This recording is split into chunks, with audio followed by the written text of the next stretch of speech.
Ya, assalamualaikum warahmatullahi wabarakatuh. Hello guys, welcome back to my channel.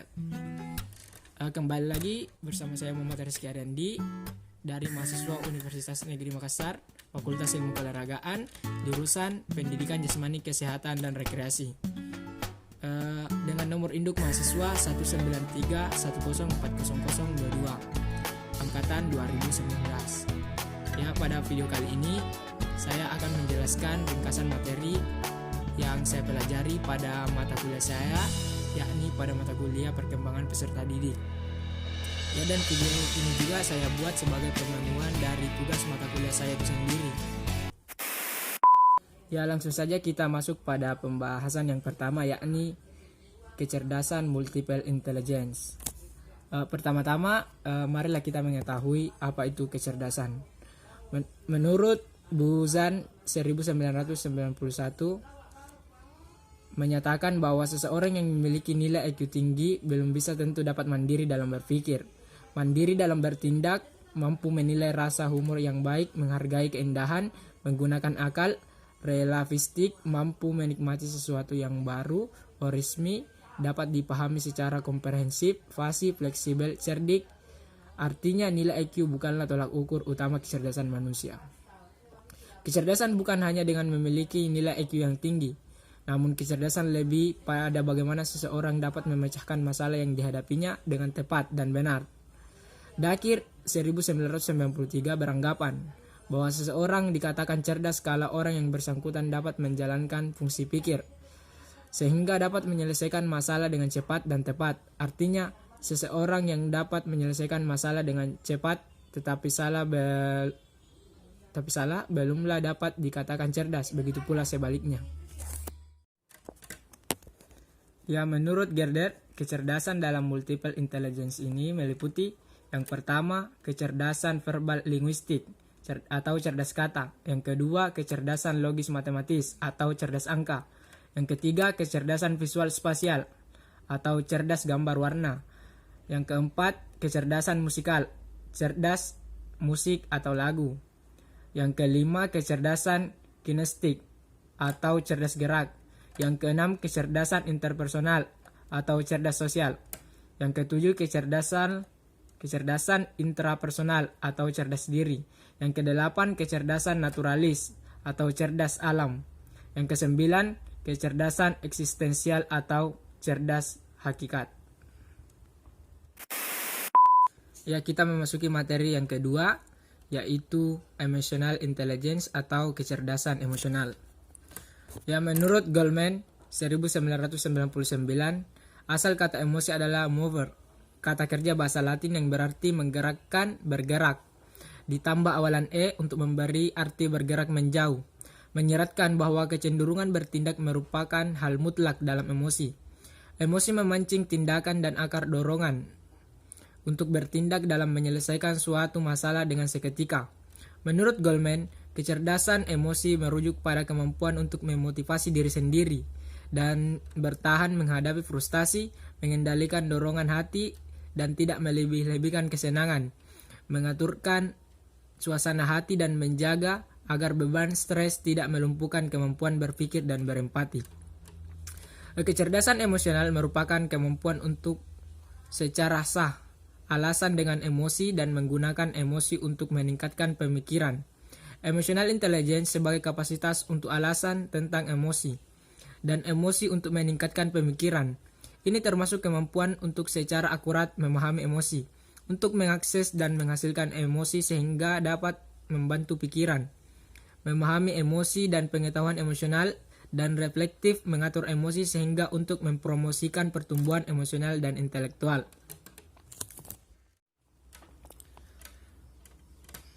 Kecerdasan emosi adalah sejumlah kemampuan dan keterampilan yang berkaitan dengan pembinaan hubungan sosial dengan lingkungan yang merujuk pada kemampuan mengenali perasaan diri sendiri dan orang lain, kemampuan memotivasi diri sendiri, dan kemampuan mengelola emosi dengan baik dan dalam hubungan dengan orang lain dengan indikator. Yang pertama, kesadaran diri. Kesadaran diri ini meliputi kesadaran diri emosi, yaitu membaca emosi diri sendiri dan mengenali dampaknya dan menggunakan insting untuk menuntun keputusan. Penilaian diri yang akurat adalah mengetahui kekuatan dan keterbatasan diri.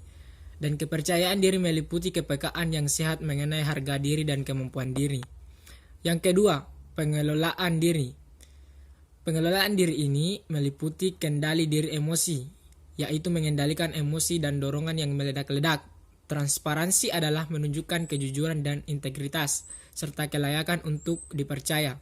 Kemampuan menyesuaikan diri meliputi kelenturan di dalam beradaptasi dengan perubahan situasi atau mengatasi hambatan.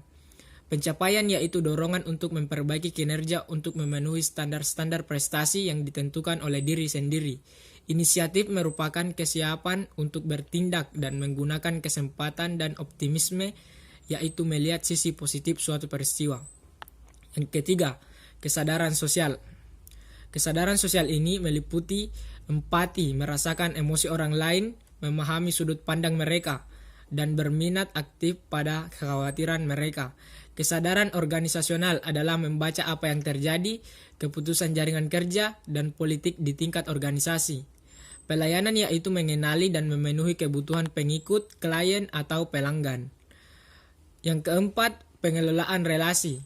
Pengelolaan relasi ini meliputi kepemimpinan yang menginspirasi, yaitu membimbing dan memotivasi dengan visi yang semangat. Pengaruh adalah menguasai berbagai titik membujuk, mengembangkan orang lain, meliputi menunjang kemampuan orang lain melalui umpan balik dan bimbingan. Katalis perubahan yaitu memprakarsai, mengelola memimpin di arah yang baru. Pengelolaan konflik yaitu menyelesaikan pertengkaran. Membangun ikatan adalah menumbuhkan dan memelihara jaringan relasi, kerja kelompok dan kolaborasi yaitu kerjasama dan pembangunan kelompok. Ya, sekarang kita memasuki materi yang ketiga yaitu perkembangan kognitif, perkembangan moral dan spiritual. Ya, yang pertama, perkembangan kognitif. Perkembangan kognitif menurut beberapa ahli yaitu kemampuan berpikir pada manusia. Menurut Ternan, kemampuan kognitif adalah kemampuan berpikir abstrak, sedangkan Colvin menyatakan kemampuan kognitif adalah kemampuan menyesuaikan diri dengan lingkungan. Han menyatakan kemampuan kognitif merupakan kemampuan memproses informasi yang diperoleh melalui indera, sedangkan Gerner menyatakan kemampuan kognitif adalah kemampuan menciptakan karya. Jean Piaget mengemukakan bahwa setiap organisme yang ingin mengadakan adaptasi dengan lingkungannya harus mencapai keseimbangan, yaitu antara aktivitas individu terhadap lingkungan dan aktivitas lingkungan terhadap individu itu, agar terjadi ekuilibrasi antara individu dengan lingkungan. Maka peristiwa-peristiwa asimilasi dan akomodasi harus terjadi secara terpadu, bersama-sama dan saling melengkapi. Jean Piaget membagi tahap perkembangan kognitif manusia menjadi 4 tahap, yaitu sensori motorik 0-2 tahun, preoperasional 2-7 tahun, operasional konkret 7-11 tahun, dan operasional formal 11-15 tahun. Ya, yang pertama, tahap sensorimotorik 0-2 tahun. Pemikiran bayi termasuk ke dalam pemikiran sensomotorik. Tahap sensoris motorik berlangsung dari kelahiran hingga kira-kira berumur 2 tahun. Selama tahap ini, perkembangan mental ditandai dengan perkembangan pesat dan kemampuan bayi untuk mengorganisasikan dan mengkoordinasikan sensasi melalui gerakan-gerakan dan tindakan-tindakan fisik. Ya, yang kedua, tahap praoperasional 2-7 tahun. Pada tahap praoperasional, pemikiran anak masih kacau dan kurang terorganisir secara baik. Pemikiran praoperasional merupakan kemampuan awal anak untuk merekonstruksi pemikiran pada level yang telah ditetapkan dalam tingkah laku. Pemikiran praoperasional juga mencakup transisi dari penggunaan simbol-simbol primitif kepada yang lebih maju.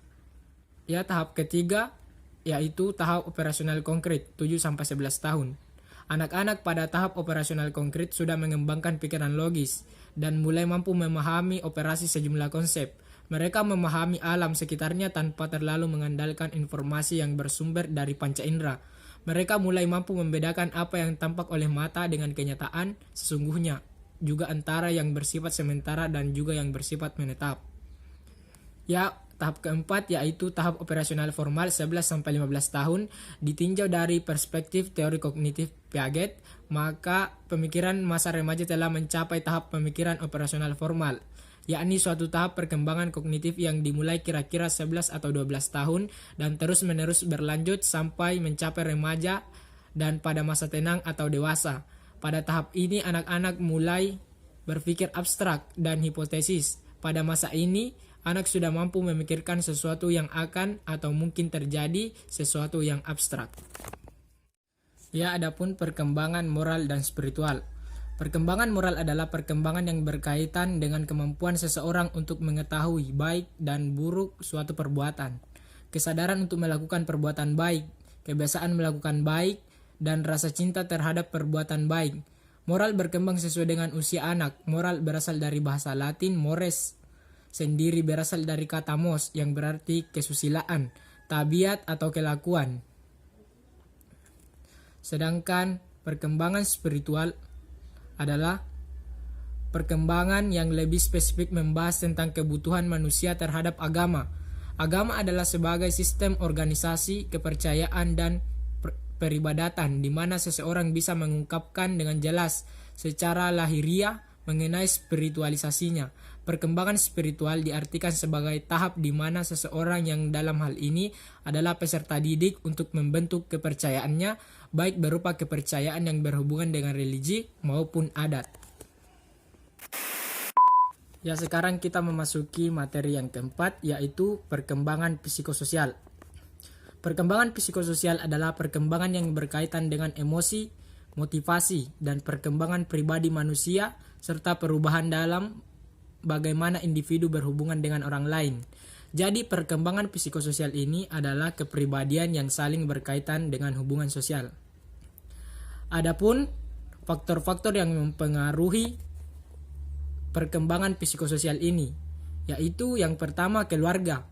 Keluarga merupakan lingkungan pertama yang memberikan pengaruh terhadap berbagai aspek perkembangan, termasuk perkembangan sosial, kondisi, dan tata cara kehidupan keluarga, merupakan lingkungan yang kondusif bagi sosialisasi anak. Proses pendidikan yang bertujuan mengembangkan kepribadian lebih banyak ditentukan oleh keluarga. Pola pergaulan, etika berinteraksi dengan orang lain banyak ditentukan oleh keluarga. Dan yang kedua, kematangan. Untuk dapat bersosialisasi dengan baik, diperlukan kematangan fisik dan psikis sehingga mampu mempertimbangkan proses sosial, memberi dan menerima nasihat orang lain, memerlukan kematangan intelektual dan emosional. Di samping itu, kematangan dalam berbahasa juga sangat menentukan. Yang ketiga, status sosial ekonomi. Kehidupan sosial banyak dipengaruhi oleh sosial ekonomi keluarga dalam masyarakat. Perilaku anak akan banyak memperhatikan kondisi normatif yang telah ditanamkan oleh keluarganya. Yang keempat, pendidikan. Pendidikan merupakan proses sosialisasi anak yang terarah. Hakikat pendidikan sebagai proses pengoperasian ilmu yang normatif. Anak memberikan warna kehidupan sosial anak di dalam masyarakat dan kehidupan mereka di masa yang akan datang. 5. Kapasitas mental, emosi, dan intelijensi. Kemampuan berpikir dapat banyak mempengaruhi banyak hal, seperti kemampuan belajar, memecahkan masalah, dan berbahasa. Perkembangan emosi berpengaruh sekali terhadap perkembangan sosial anak. Anak yang berkemampuan intelek yang tinggi akan berkemampuan berbahasa dengan baik. Oleh karena itu, jika perkembangan ketiganya seimbang, maka akan sangat menentukan keberhasilan perkembangan sosial anak tersebut. Ya, sekarang kita memasuki materi yang kelima, yaitu perkembangan bahasa. Bahasa merupakan alat pikiran dan komunikasi verbal untuk menyampaikan ide, konsep, ataupun jalan pikiran kepada orang lain. Perkembangan bahasa secara struktural merupakan proses terjadinya kemampuan mempergunakan bahasa, mulai ucapan-ucapan yang sederhana sampai dengan kemampuan mempergunakan kata, kalimat, dan bahasa itu sendiri. Perkembangan kemampuan mempergunakan bahasa merupakan objek lapangan psikologi perkembangan.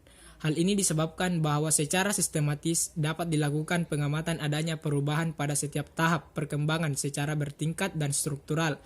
Timbulnya masalah-masalah bahasa dalam kenyataannya sering ditemukan pada anak-anak, terutama di dunia barat. Hal ini lebih merangsang para ahli psikologi perkembangan untuk mengetahui proses-proses secara bertahap dan bertingkat pada faktor-faktor yang mempengaruhi perkembangan bahasa ini. Menurut salah satu teori tentang perkembangan bahasa, yaitu teori behaviorisme, Kaum behaviorisme menerangkan bahwa proses pemerolehan bahasa pertama dikendalikan dari luar diri anak, yaitu oleh rangsangan yang diberikan melalui lingkungan. Dengan kata lain, behaviorisme menekankan perhatian pada aspek yang dirasakan secara langsung pada perilaku berbahasa serta hubungan antara stimulus dan respon pada dunia sekelilingnya. Istilah bahasa bagi kaum behaviorisme dianggap kurang tepat karena istilah bahasa itu menyeratkan suatu wujud, sesuatu yang dimiliki atau digunakan, dan bukan sesuatu yang dilakukan. Watson juga merupakan salah satu ahli yang dengan tegas menolak pengaruh naluri insting dan kesadaran terhadap perilaku. Menurutnya, bahasa merupakan salah satu perilaku di antara perilaku-perilaku manusia lainnya. Jadi setiap perilaku dapat dipelajari menurut hubungan stimulus-respons. Jika rangsangan telah diamati dan diketahui, maka gerak balas pun dapat diprediksikan. Ya, kita berlanjut pada materi yang keenam atau materi yang terakhir, yaitu misbehave. Menurut salah satu ahli, menurut Charles tahun 2007, misbehave adalah perilaku menyimpang yang mengganggu proses kegiatan belajar mengajar, seperti mengancam dan mengintimidasi teman, melampaui moral, etika, dan norma. Sejalan dengan itu, Knowlton pada tahun 2014 mendefinisikan bahwa misbehave adalah tingkah laku buruk dari tingkat ringan seperti berbicara di kelas, menguap keras, menggunakan gadget di dalam kelas, hingga kasus yang lebih serius seperti agresi, amoralitas, atau penolakan. Perilaku misbehave ini dapat dipengaruhi oleh berbagai faktor, yaitu yang pertama, siswa itu sendiri, di mana siswa menunjukkan perilaku yang tidak menyenangkan karena merasa lebih diperhatikan dibandingkan ketika siswa menunjukkan perilaku yang menyenangkan. Ketika siswa berperilaku baik, tidak mendapatkan penghargaan dari guru, sehingga siswa kehilangan minat dan merasa bosan. Yang kedua, guru. Perilaku misbehave yang ditunjukkan oleh siswa merupakan reaksi siswa terhadap perilaku guru yang tidak dapat diterima. Perilaku guru yang dimaksud seperti guru yang membosankan, yang kurang disiplin, guru yang bersikap tidak adil, ataupun guru yang membandingkan siswanya. Yang ketiga, lingkungan. Masalah perilaku pada siswa di dalam kelas tidak bisa dipisahkan dari faktor yang berasal dari masyarakat atau lingkungan. Siswa yang belum memiliki penilaian yang benar tentang perilaku yang benar dikarenakan usia dan pengalaman sosial, biasanya cenderung meniru perilaku di sekitarnya seperti kekerasan dalam televisi sehingga siswa bisa berperilaku agresif. Keluarga merupakan dasar dari kehidupan bermasyarakat. Salah satunya adalah lingkungan keluarga. Orang tua adalah model bagi anaknya. Jika orang tua memperlakukan anak dengan cara yang negatif, maka anak akan meniru dengan melakukan perilaku yang negatif pula, dan akan menggeneralisasikan perilaku tersebut kepada masyarakat secara umum. Ya, oke guys, itulah tadi beberapa materi yang sempat saya sampaikan. Lebih dan kurangnya mohon dimaafkan. Sangat singkat ya guys. Dengan itu jangan lupa like dan komen.